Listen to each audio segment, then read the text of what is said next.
Ако гаджето ти носи този парфюм без теб, подготви се други жени да го спират и да му правят комплименти.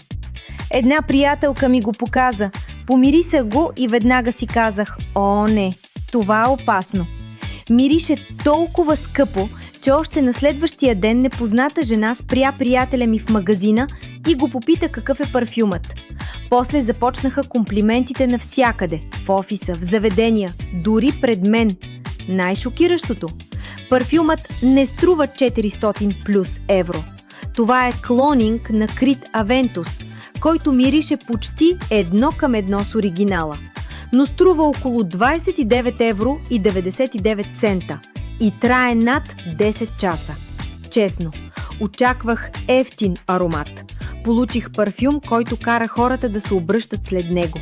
Ако си мъж и искаш да оставяш силно впечатление още в първите 5 секунди, това е ароматът. Линкът е долу. И побързай! Зареждат го постоянно и пак свършва. Arabic Sense. Лукс на достъпна цена.